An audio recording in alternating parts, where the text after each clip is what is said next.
Today's episode of Gear Abby is presented by the one, the only, the most delightfully alliterative outdoor retailer in the game, Garage Grown Gear. Want to see the latest and greatest coming from the coolest and newest outdoor brands? Of course you do. Head over to GarageGrownGear.com, click on the new button, and all shall be revealed, including looking for a one-stop shop option for all your outdoor bathroom needs? Obviously, I am. You're gonna check out the Pack Out bathroom. Pack Out. This is a tongue twister for me. This is a tongue twister. Yeah, this one's a little tough. Too excited about the bathroom. Check out the Pack Out bathroom kit by Packed Outdoors, and you will get to poop behind that boulder with confidence. Starting at only $4. What a steal. Or tree. You know, you put behind the tree. Whatever. You don't want to limit it. Whatever you want. Could be You'll just be confident. a fringe of grasses. I don't know how you roll. Maybe a bear. Maybe behind a bear. Also, with a bear. With a bear. We don't judge. With your now sparkling clean butthole, you can camp confidently that night knowing that you'll leave 0 skid marks on your brand new Catabatic Gear Flex 40-degree quilt. Oh yeah. That could be yours for a clean, and we mean clean, $409. You get your money's worth, Garage Grown. They sure do. And if you wake up the next morning to rain clouds overhead and you want to stay dry on a budget, check out 3 Full Gears Rain Poncho. Just $36 of your hard-earned money will keep you dry in a pinch. Whether you're an ultralight backpacker or just an outdoorsy person who likes to poop, you'll find something to love when you head to the official gear shop of Gear Abby? Gear Abby? You'll find something to love when you head to the official gear shop of Gear Abby, GarageGrownGear.com. You got questions going out of your mind. Someone with answers now that's hard to find. Like the what and the why and the how stuff works, or just where to go to avoid all the jerks.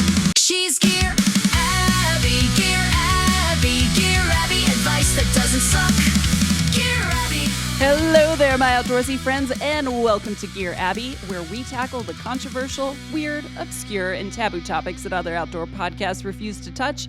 I'm outdoor educator and writer Shawnté Salabert, and I'm here to answer your burning questions about our relationships with outdoor people, products, places, and pastimes. And I want them all, because remember, there are no dumb questions, just smart advice. Okie dokie do. Here is how it works. You're going to send your questions to DearGearAbby@gmail.com, and I'm going to answer a couple each week here on the show with this guy, my partner in gear, the producer of Gear Abby, and a dude who hasn't had a really good opportunity to shake his fist in a while, Colin True.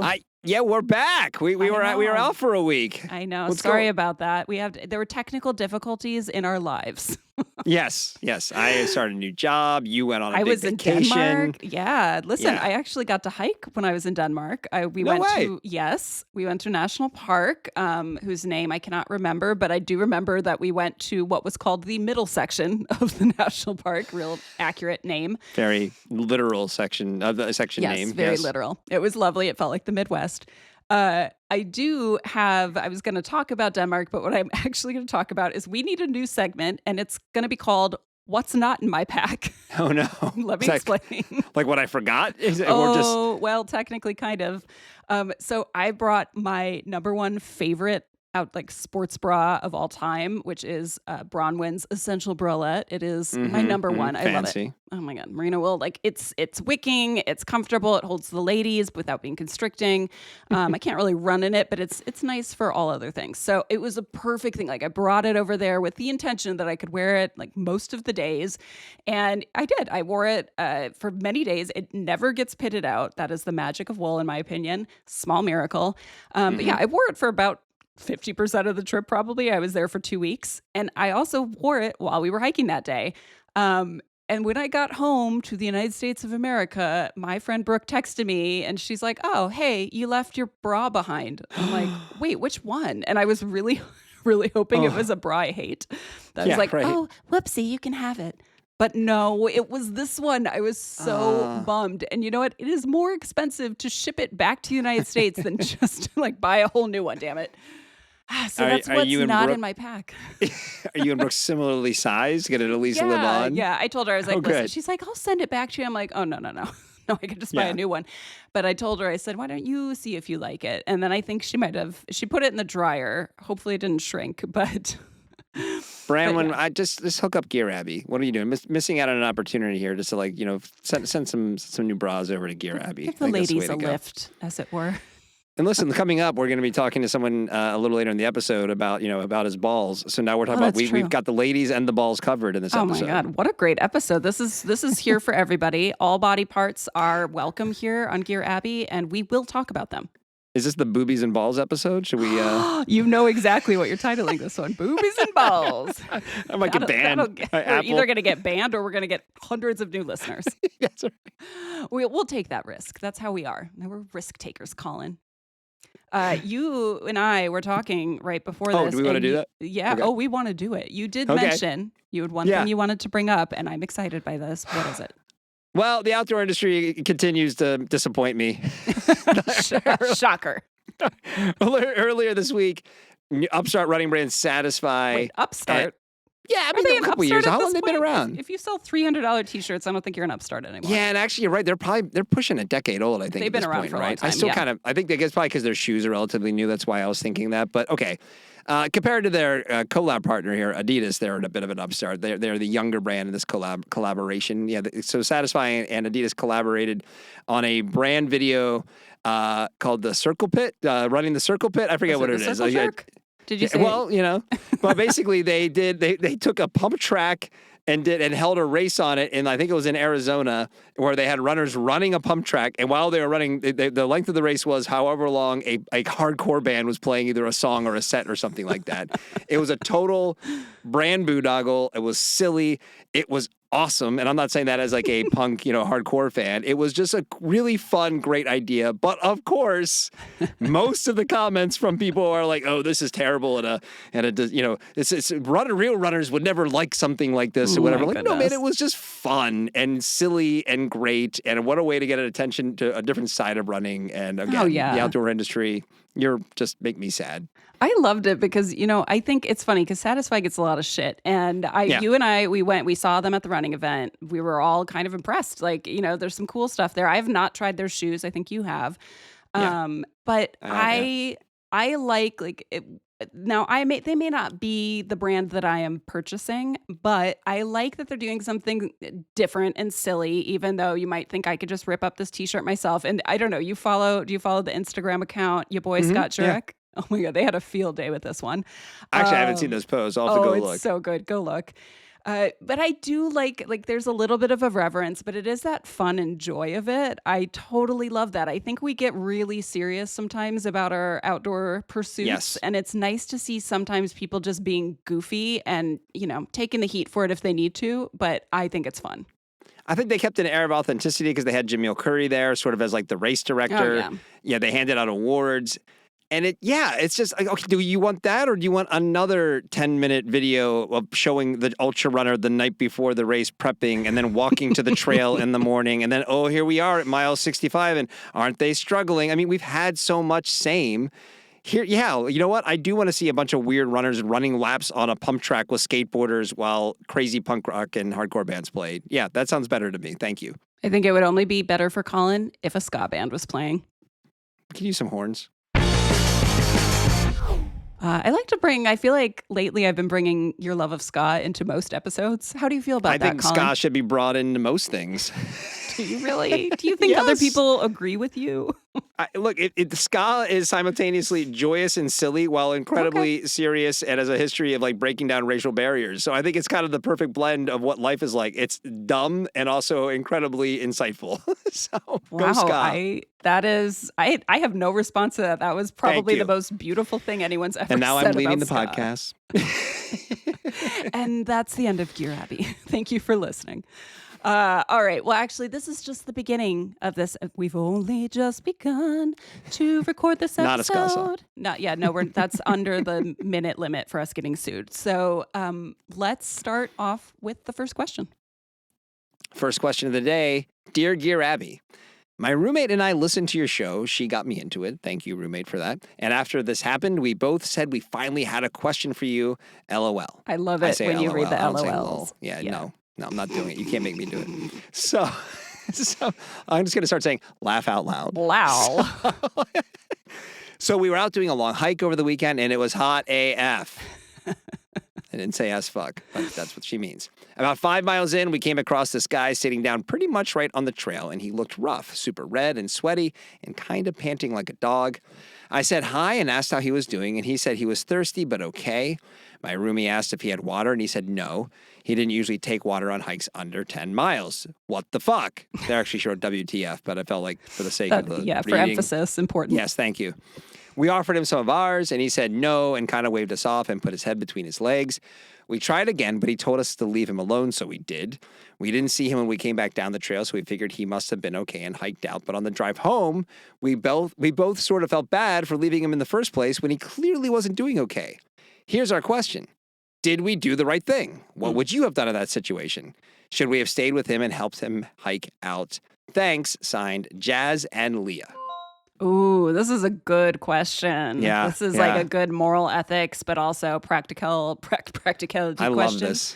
Yes. I haven't heard the answer yet, but we haven't had a question like this yet. This might be sort of like, this is a Hall of Famer here. Ooh, wow, Jazz and Leah. This is Yeah, what you I get like for this one. being faithful listeners. You get called Yes. Hall of Famers by Colin. Exactly. Everybody remember, it's just DearGearAbby@gmail. You don't have to overthink. Your question could be one line long. I got a real banger of a question the other day that actually a friend of mine sent via voice text. So you're really gonna love I this can't one, wait. Colin. Yeah, it is truly an unusual one, but we'll get to that in a future episode. For now, I would say the one thing that might be holding this back is it might be hard to work in some, humor. sexual overtones we or don't. poop You stuff. know what, Colin? Not every question needs to have sexual But overtones. we as have a rep, answers. we have a I know, mostly you, but yes. All right, so we're gonna leave that one. Fuck off. Wow, listeners, you heard that, okay? You heard Colin finally break. That is what you heard. That was really funny. Wow, okay. Just bang your head on the little soft wall of your recording booth for a minute. I did say you haven't been able to fish shake for a while, so maybe that's just me giving you what you need.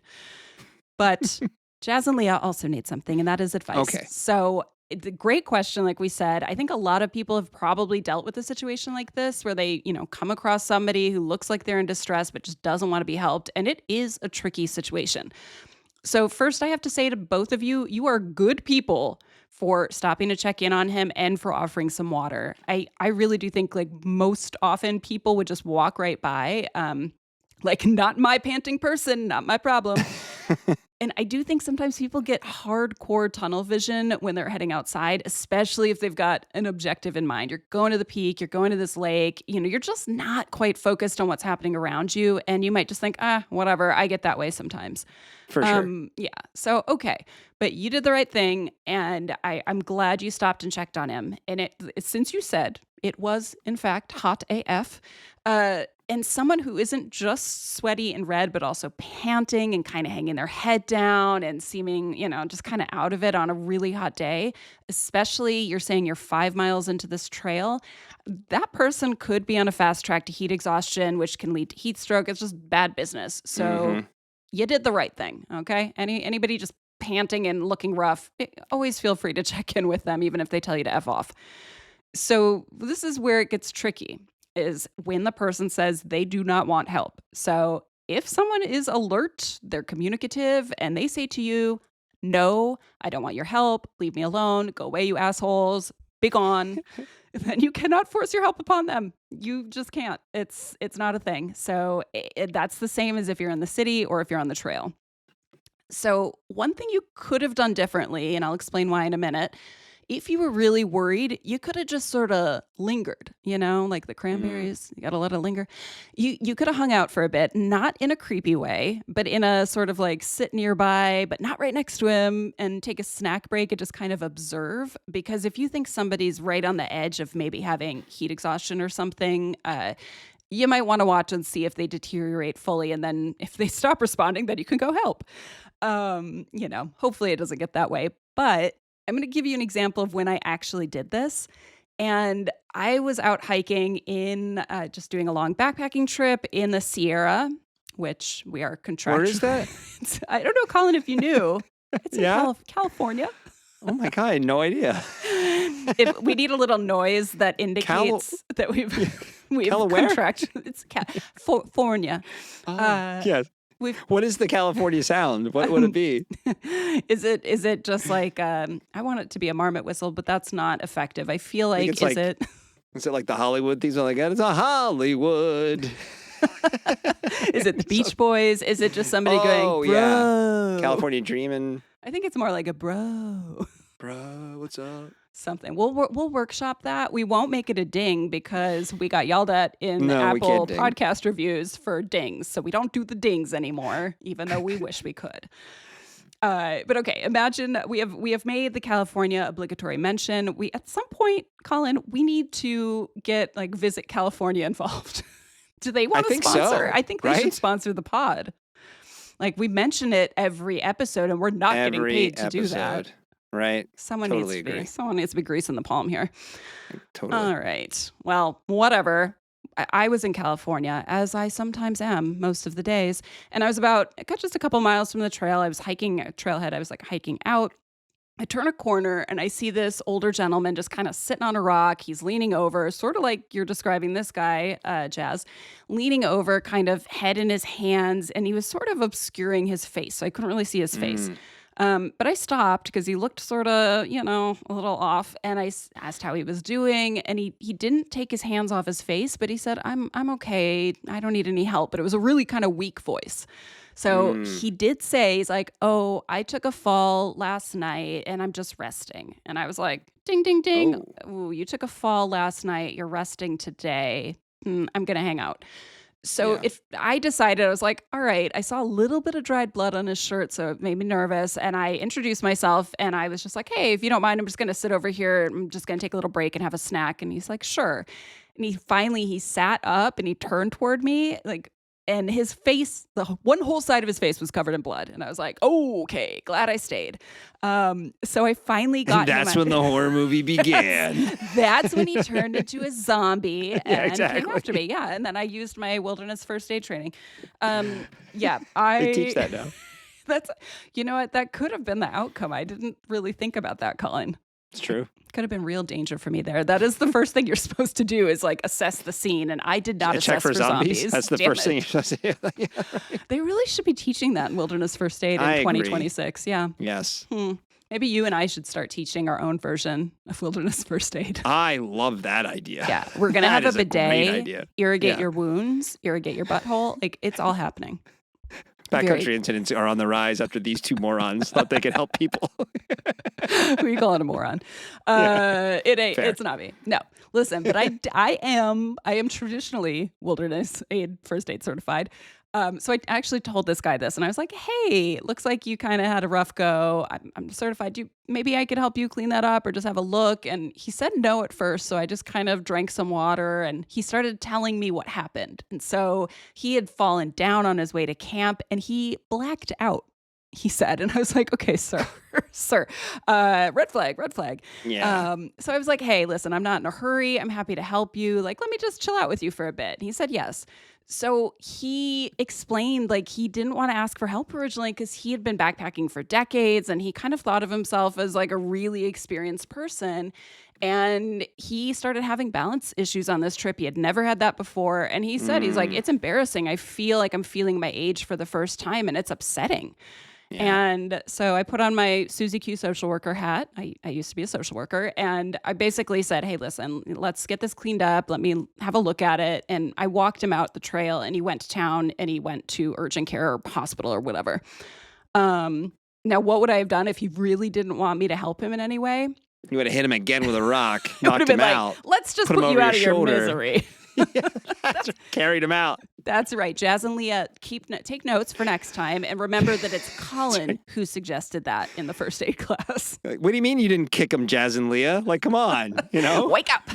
Did you want to help him? Accept our help or else. Yeah, it's violence on violence. Pull a gun and say, get down the trail. That's right. This is how we take care of things in modern America. At least I think this is how other countries think we take care of things. So, where was your gun? Yeah, I was. Were you in America? That is their view of us. Fair. I did. There was a sign. We went to a festival on May Day, which I think Brooke thought was more family, like children oriented, but it was like a protest. And so, Yeah, May Day's May Day. traditionally a protest day. Yeah. No, I was like, okay. But there was a sign there. It was a Greenland flag, and it had painted on it, "Go home, Yankee." Which, she took a little personal. As a Yankee, I co-signed that sign. Yeah, I do too. Yeah. Anyway, let's go back to the trail and my bleeding man here. So if he had said no, really was like, I do not want your help, I would have still, I would have said, okay, be careful, take care, walked on down the trail, and I would have stopped people going up and said, hey, there's a gentleman up there. You're going to see him with a bloody face. Just say hello, check on him. Because at some point, if he passed out again or something, I want people to know there's a history. And then the second thing I'm doing, I'm going to see if there's a ranger I pass on the trail, or I'm going to stop at the ranger station when I get done. And I'm going to say, hey, just letting you know, in case you guys are out on patrol, there's this guy. So that way I'm not just leaving this man who may pass out again. I also know people who've hit their SOS button on their satellite beacon for other people who refuse to hit it on their own. I know somebody who encountered a guy who had just had a heart attack on trail and somebody else who'd broken their leg, and they wouldn't press their buttons. He's like, Jesus, come on, man. So feel free to be a little aggressive if you need to. In fairness to those people, though, sometimes you can get charged for your rescue. So you're not going to get charged, and no, that's not how it works when you hit the image. Just saying. No, that's the whole point. They don't charge because they don't want people to somebody breaks a leg out there. You're not getting charged if you hit the SOS if it's button. that black or white. Yeah, they're pretty cool about it. So anyway, I'd say the calculus does change a little bit though if the guy you come across is just unresponsive and he's just, not responding and clearly in distress. It's not a cool thing to just walk on by and let him bleed out or whatever. So hold on, let's double check the math here. So not cool to leave a dying individual. Yes, okay, yes. All right, yeah, got it. We'll teach that in our advanced wilderness first aid class. That is very black and white. So Colin, if I came across you on the trail and you were clearly in distress, but if you told me to leave you alone, I would just peace out. Yeah, just see ya. Okay, they said they were fine. I don't know what you're talking about. Yeah, you can handle it on your own. But I don't know about other people. So if this happens, you're going to want to stay with the person. And first of all, check the scenario. Make sure there's not a mountain lion nearby ready to pounce. Make sure it's safe. See if they're breathing. That's an important thing. If you may need to render CPR if you're comfortable with that, if they're not breathing. You can also try to get them to respond by voice, bro, there's beers at the summit. Come on. It works for a lot of people except for the sober folks. You can also try shaking their shoulder, which sounds dangerous, but if they're not responding anyway, have at it. Generally, bystander laws actually protect you if you're trying to help. If they're still not responsive at this point, this is where you might send somebody else for help. Like Jax, you could have sent Leia for help. Call 911 if you have service. Use the SOS button. And then stay and wait until help gets there. Sometimes we don't need to go to the summit. Sometimes that can wait. Sometimes human life is kind of important. Monitor their vital signs if you can. Take some notes if you've got paper and a pen, or even on your phone, and give that to the first responder that shows up. Anyway, all this stuff is things you learn if you do take a real wilderness first aid class with somebody who's certified to teach. I'm not going to say that's us because it's not, as it turns out. Sorry if you got excited. But wilderness first aid is great. I don't know, Colin, are you certified at all? I'm not certified, but I've taken a few classes or just had a few seminars where you kind of do some emergency first aid stuff in the back. I mean, and it's I don't trust you. No, you shouldn't. But it's also it definitely, even just doing that, it's a reminder of best intentions, and shit happens sometimes, right? So shit does happen. Well, the wilderness first aid is actually great because it's different than regular ass first aid. It's this is specifically designed if you are far out there and you can't just get an ambulance driving up to you. Right. It does teach you a little bit more advanced. You learn how to do an EpiPen injection, all sorts of stuff. Super cool. I stabbed an orange multiple times. It was really fun. They don't let us practice on real people, as it turns out. You encounter a lot of oranges in distress on the trail? You don't know. You haven't hiked in Florida, have you? That's right. That's right. I think the one thing from Jazz's email, I definitely will go, if it's under 10 miles, I too probably am not taking a lot of water with me. On a hot day, though? I guess that's the thing. It is a little. If it was like a scorcher from the get go, then yeah, you got to like weigh it out differently. I guess it depends on maybe if this guy's got a house at the trailhead, then it's like not that far away, and he's like, But if you're like, yeah, that seems a little odd on a really hot day. But it definitely, I don't know. I see some people do that, and I also have gone out with that mentality and been like, ooh, maybe today would have been a good day to bring some water with me too. And I would have been standing there just silently judging you. While we're over here developing our OnlyFans, Yes. maybe we should develop like Shawnté and Colin's Training Academy. We're not going to call it first aid because it's not. But I feel like at this point, between us, we've got enough brain cells knocking around in there that we could really help people keep a clean butthole. I mean, that is A+. We know how to do that. Yeah. We know how to settle disagreements between boyfriends and girlfriends. I feel like we've done that a lot. We definitely have done that. Yeah, I feel like we really have some deep skills that we can give to the people for the small price of $99.99, which you can pay in 3 installments. So, situational butthole cleanliness, like you definitely have the backcountry bidet thing. I have the let's find a hotel, not camp outside thing. That's right. Like right. I don't actually want to know about your front country butthole, so I think we should leave it at that and get into the next. Who has a front country butthole? You do. You're pooping out the front? What the heck's going on? Oh my God, Colin. Do the second question. All right. Here's the second If question. you can compose yourself. All right. And your front country butthole. Your FCBH? That's right. That's right. Here's the second question. It begins, Yo, Gear Abby. I knew you would like this. Real talk, fam. I'm hiking the long trail in Vermont this summer, and I need to figure out my undie game. I swear I'm not making this up. This is what the email says. This is so good. I know a lot of people wear the same ones every day, but that's nasty. Am I okay with shitting in a hole in the ground and not showering, blah, blah, blah, but what the fuck am I supposed to do about my chonies? Signed, Clean Boy, and boy is spelled B-O-I. Clean Boy rules. I knew as soon as I saw it that you would love reading this. Thank you for that artfully composed email, Clean Boy. Please write us every week if you want. No limit to the amount of questions you can ask. And also, I hope that's your trail name. And if it isn't, now it is. Now it is. Okay. We like to give people trail names. That's part of our academy. Yes. Correct. Yes. You have been honored with a Gear Abby trail name. Oh my God. That's just its own website right there. DearAbbyTrailNames.com. Also cleanboy.com. It might even be a website. That might be. I might Google that afterwards. Butt Napkins has some competition with Clean Boy.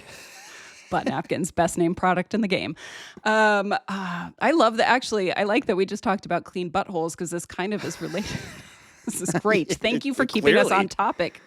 Yes. Clean Boy. You are not alone in worrying about keeping your chonies clean.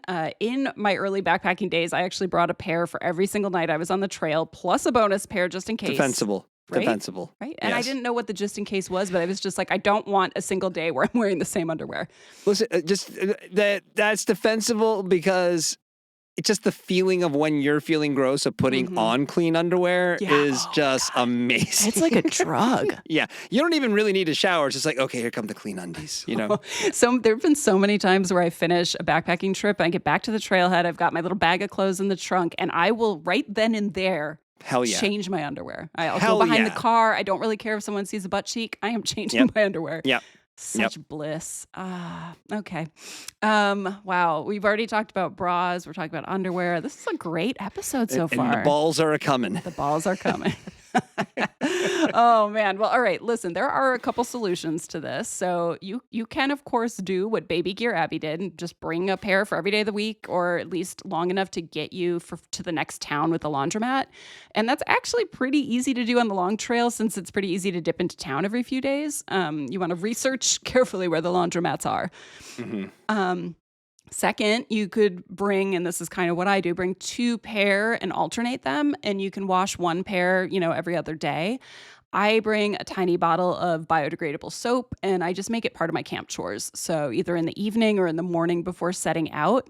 And I bring safety pins, and that way, once you've cleaned that pair of undies, you just hang them on your backpack. Or if you're doing it at night, you can hang a little line up made out of paracord. You can hang them in your tent, on your tent, whatever, tree limb. I don't know. You do you. But, if you're going to hang them in your tent, I will say, really make sure you clean them because you don't want to wake up and have like undie smell wafting into your dreams. You could also, and this is what I've taken to doing as of the last few years, I just wear running shorts and I wash the liner of them every night. And yes, it's a little bit of effort. And yes, there are mornings that I wake up and I'm putting damp drawers on. But it's honestly kind of refreshing. It's sort of like what Colin was saying about the My clean cold, underwear. sweaty liners feels great on my nether regions. Why? Wait, how is it both cold and sweaty, Colin? That makes no sense. I'm just saying, if it's cool and refreshing, it's damp, cool and refreshing. Yeah, it's like putting air conditioner on your hoo-ha, And who doesn't want that? Let me tell you, anybody who has a hoo-ha is like, yes, please. Just blast that cold air right there. Just put it right in there. Yeah, if I could sit on an ice cube some days, I would. Plus, it's a good way to wake yourself up. You having trouble getting started in the morning? Just pull on those cold, wet drawers. I mean, it's good. You're there. You're halfway there.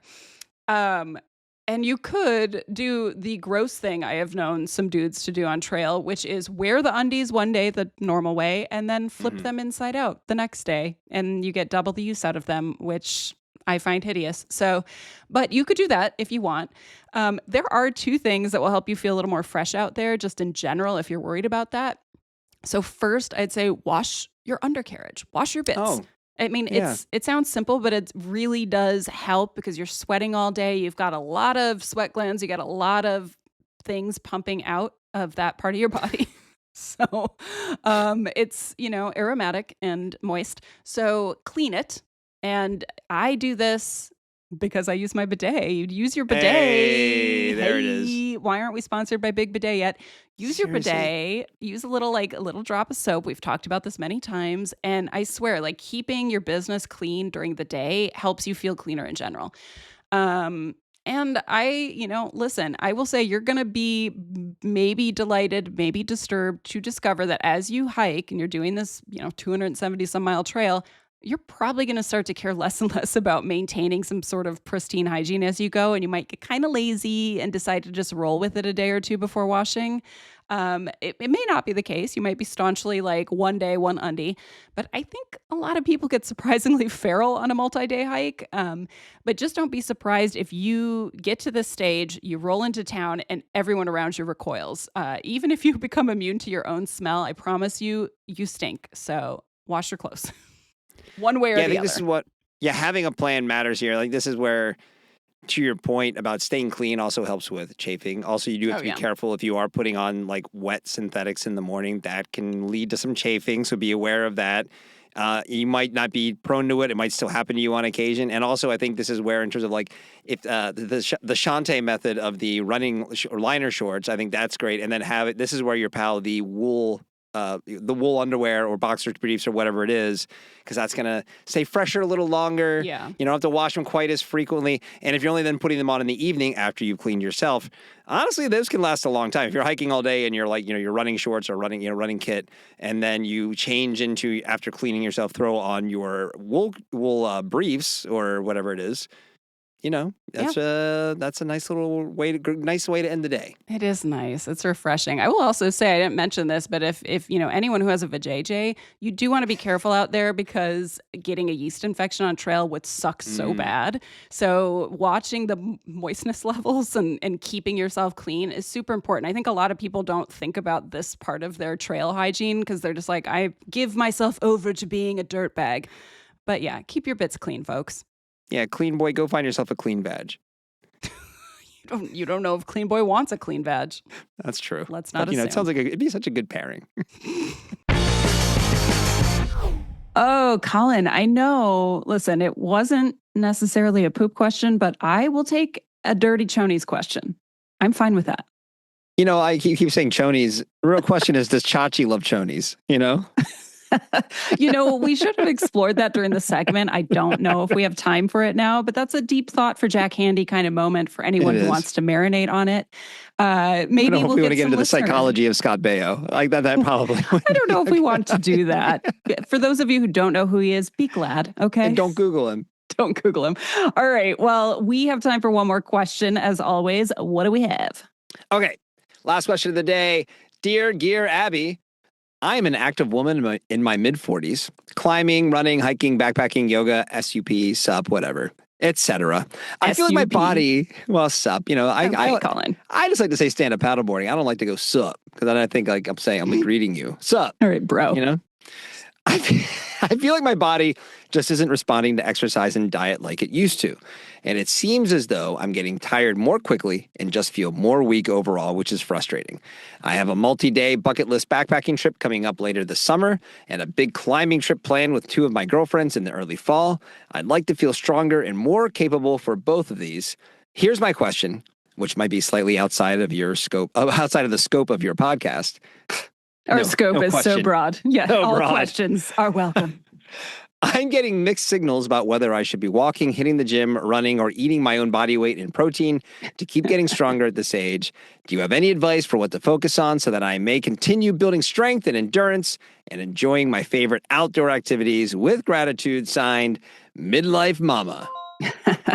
Ooh, you and me both, sister. I am feeling this question. So I would dive in and just answer this. And when I was thinking about it, I realized that some of what I would tell you is actually just stuff I learned from my friend Marek. And that Marek is Marek Bowers. He is the founder of Rawlogy. Most people know Marek and Rawlogy because they sell these amazing lightweight cork massage balls that a lot of hikers and runners use.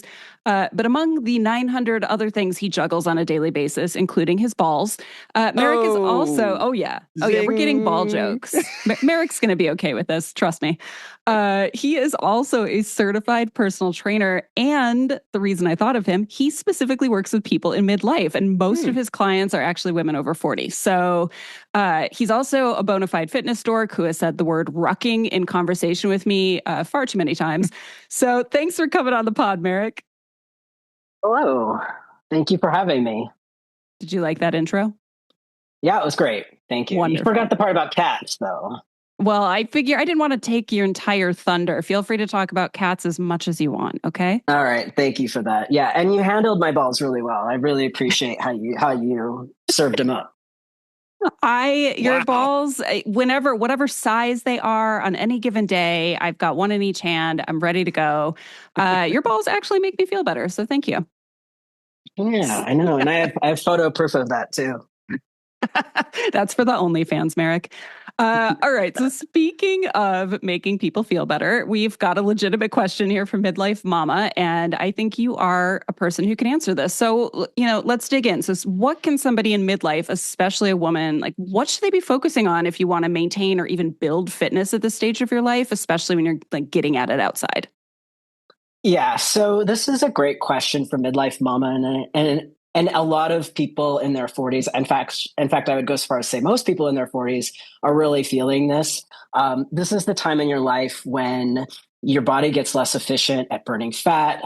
It gets less efficient at building muscle. And the stuff that you did in your 20s and 30s, it just doesn't work anymore. And your hormones are going crazy and you're tired all the time. And it's like, what's wrong with me? Right. Yes. So Have I been abducted by aliens? Yeah, I hear this all the time. And especially for people who have been athletic their whole life. They've always wanted to do pursuits say backpacking trips or climbing trips or just be super adventurous. It can be really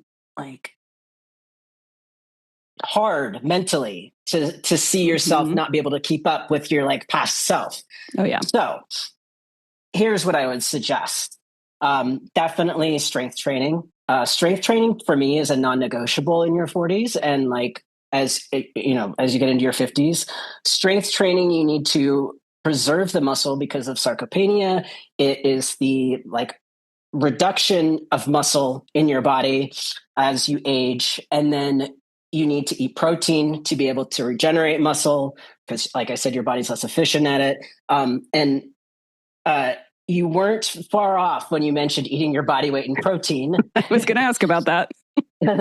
My rule of thumb is 1 gram of protein per pound of body weight. So that would be per day. So, you can fudge the number a little bit, give or take. But so if you weigh 150 pounds, you would want to do about 150 grams of protein a day. And you can split it up over 4 or 5 meals just to make sure that you have consistent energy over the day. That'll help with fatigue too. As far as cardio goes, I don't recommend running unless you're running, like you're preparing for a running race. And I thought you were going to say running away from something, and I was going to co-sign. Well, yes. I mean, if you're running from, I don't know, a bear. Inner demons. Inner demons. Yeah, that could be that too. But I was going to say that with running, it can be really hard on your knees and your hips, and you're more prone to injury too as you get older. So I've started rucking, which Shawnté mentioned I bring up in almost every conversation. Yep. Because rucking has been my favorite sport probably for the last year. And it simply means walking with weight, which is great for people who are into backpacking because that's what you do. You walk with weight. And rather than, saying like, oh, I'm going to put on a backpack and go into the mountains and carry weight, just like, well, I'm going to walk down the street and carry weight. And you could do it with a weight vest. You could do it with a backpack, whatever you want. So I combine rucking and strength training absolutely in 40s and above. And eating your body weight and protein.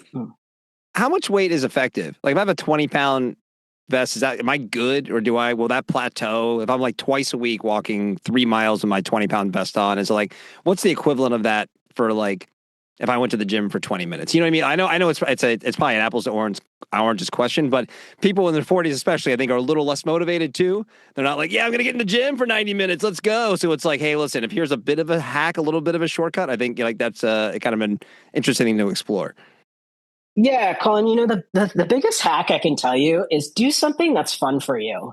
So if you like going on walks, and you I would say start with like a 10-pound weight. You don't even have to have a weight vest. You don't have to have a backpack, or you don't have to have like a special weight to put in your backpack. You could put, I think one time, and I may have told you this, Shawnté, I was training for a fast packing trip and I put a couple bags of quinoa in my fast pack. And it's the vegan way to train. That's true. You could also do kitty litter, fresh kitty litter. But I haven't tried that. But so just throw like 10 pounds in your backpack and just take your dog for a walk, and you'll notice the difference. You're just working more. Your body is working harder to keep up the same pace as you would without weight. And then as you'll find, like, if you increase your weight little by little, so maybe like 5 pounds every 2 weeks, or you increase your distance, you can like pull different levers to increase your like the difficulty of what you're trying to do. Now, if you compare it to the gym, I love the gym. You can ask Shawnté. Oh, I think Shawnté, we talked for like 2.5 hours or something when we were out on trail about the gym. And easily, if not more. I could just live there. In fact, maybe if there was a possibility that I could live at a gym, then I would. I'd say you're the exception, not the rule, though. Yes, you're the weirdo. Yeah. My dog's for barking midlife a lot. mama probably does not want to hear, just move into the gym. Marek, that is a dream. I do believe one day this man will own a gym if he gets his opportunity. I do have one follow-up question. Speaking of, since you are a gym bro, I keep hearing a lot of things about taking creatine. Okay. Is this something you know anything about? Is this a thing I should be doing? Is it a thing that our elder Colin should be doing because he's not in his 40s anymore? It's true. Yeah, I mean, studies have shown that it's good for people in their 40s. I don't take it. And here's the reason why I don't take it. So I'm a trans guy and I am on testosterone, and that affects my body chemistry. And so when I go and have my hormones checked every 6 months, I have my creatine checked and it's already high. So the reason why I'm saying that is because I don't want to do any kind of supplement, take any kind of supplement that could throw off what may already be high in my body. So I think anyone who wants to take creatine or is creatine curious, they should go to a doctor, get a laboratory workup, and just find out a baseline of like where they're at with, like their blood work. That's what I'd recommend. I'm going to do a dating profile and it's just going to say, hey, are you creatine curious? Wow. And then I'll be like, do you like to hike with kitty litter in your backpack? Call me. We don't kink shame. That's right. Visit my OnlyFans where I'm juggling Marek's balls. Also, Shawnté, good news for you is Marek said just do something fun. So for you, if you just play around with your bidet, you're going to be fit. I mean, that's what I heard. When it's full of water, it is a little heavier than when it's not. So I mean, before using the bidet, I could be doing some just light pumping up, just getting those bidet gains, if you will. Bagains. Oh, Colin, yes, on fire today. Wow. Well, Marek, thank you so much for coming on the pod. I have a feeling this is only the first of many appearances you'll probably make. For everyone listening, if you want to learn more about Marek's balls, you're going to go to Rawlogy.com, go look up Rawlogy on Instagram. You can see his balls, they're just out there for anyone, which is amazing. And there's multiple sizes to choose from. And if you want to learn more about gains with Marek, you're going to visit his personal training website. That is Bowers, BOWERS.fit, which I didn't even know could be a website, .fit. That's what I want to sign up for .fit, like Shawnté.fit. What does that look like? It's just me chugging creatine and lifting quinoa packets. It's going to be good. Thanks, Marek. Have a great day. Thank you. Oh, well, that is it for this episode of Gear Abby. Until next time, send your burning questions about your relationships with outdoor people, places, products, and pastimes over to DearGearAbby@gmail.com, and I'm going to do my best to answer them or find someone like Marek who can, and find someone who can talk about their balls if need be. And of course, head over to your podcast listening service of choice and subscribe, rate, review to support the pod and make my day and Colin's day. Follow us on Instagram at DearAbbyPod. And in the meantime, today's episode was produced by this guy, Colin Sheriff. I don't think we should miss weeks anymore. We're too pent up. There's too much happening in here. You're right. It's just like we need this release weekly. Yeah. We're buzzing. Yeah. In fact, I think we need to start doing double episodes just to really. Just right.